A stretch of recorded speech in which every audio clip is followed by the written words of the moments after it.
Ukraine യുദ്ധം തീർത്ത സാമ്പത്തിക പ്രതിസന്ധിക്കിടെ റഷ്യയെ പിടിച്ചുകുലുക്കി ഇന്ധന പ്രതിസന്ധി.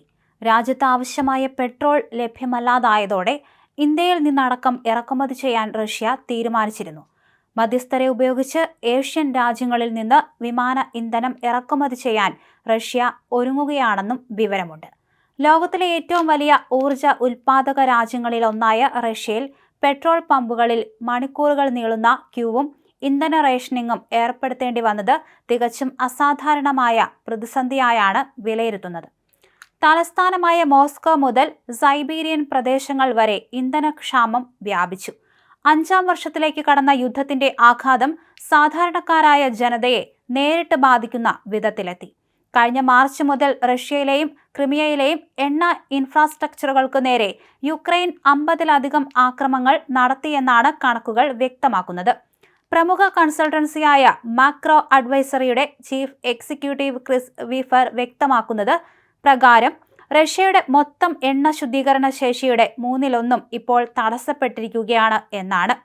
റഷ്യയുടെ സാമ്പത്തിക സ്രോതസ്സായ എണ്ണ ശുദ്ധീകരണശാലകളെ ലക്ഷ്യമിട്ട് യുക്രൈൻ നടത്തുന്ന ശക്തമായ ദീർഘദൂര ഡ്രോൺ ആക്രമണങ്ങളാണ് ഈ പ്രതിസന്ധിക്ക് കാരണം. മോസ്കോയിലെയും സെന്റ് പീറ്റേഴ്സ്ബർഗിലെയും പ്രമുഖ റിഫൈനറികൾ ഉൾപ്പെടെ റഷ്യയുടെ എണ്ണ ഉൽപാദന ശേഷിയുടെ 20% ഇതിനകം തകർക്കപ്പെട്ടിട്ടുണ്ട്. ഏറ്റവും ഒടുവിലായി സെന്റ് പീറ്റേഴ്സ്ബർഗിലെ പ്രധാന ഓയിൽ ടെർമിനലിന് നേരെയും ആക്രമണമുണ്ടായി. പെട്രോളിന് പുറമെ വിമാന ഇന്ധനത്തിന്റെ ലഭ്യതയിലും കടുത്ത കുറവുണ്ടായിട്ടുണ്ട്. റഷ്യയിലെ 6ഓളം പ്രധാന നഗരങ്ങളിൽ യാത്രാ വിമാനങ്ങൾക്ക് ഇന്ധനം നിറയ്ക്കുന്നതിന് കടുത്ത നിയന്ത്രണങ്ങൾ ഏർപ്പെടുത്തി. ഇതേ തുടർന്ന് വിമാന ഇന്ധന കയറ്റുമതി റഷ്യ താൽക്കാലികമായി നിരോധിച്ചിരിക്കുകയാണ്. വിതരണ ശൃംഖല തകരാറിലായതോടെ ഇന്ധനവില കുതിച്ചുയരുകയാണ്. റഷ്യൻ അധീനതയിലുള്ള ക്രിമിയ പോലുള്ള പ്രദേശങ്ങളിൽ കരിഞ്ചന്തയിൽ വൻ വിലയ്ക്കാണ് ഇന്ധനം വിൽക്കുന്നത്. കൃഷിയിടങ്ങളിലേക്ക് ആവശ്യമായ ഡീസൽ ലഭിക്കാത്തത് റഷ്യയിലെ കർഷകരെയും വലിയ പ്രതിസന്ധിയിൽ ആക്കിയിട്ടുണ്ട്. അതേസമയം യുദ്ധം സാധാരണക്കാരായ റഷ്യക്കാരുടെ ജീവിതത്തെ ബാധിക്കില്ലെന്ന വ്ളാഡിമിർ പുടിന്റെ അവകാശവാദങ്ങൾ ഇതോടെ പൊളിഞ്ഞിരിക്കുകയാണ്. ഇന്ധനക്ഷാമം പരിഹരിക്കാൻ കുറഞ്ഞ ഗുണനിലവാരമുള്ള പെട്രോൾ വിൽക്കാൻ പോലും സർക്കാർ അനുമതി നൽകിയിട്ടുണ്ട്.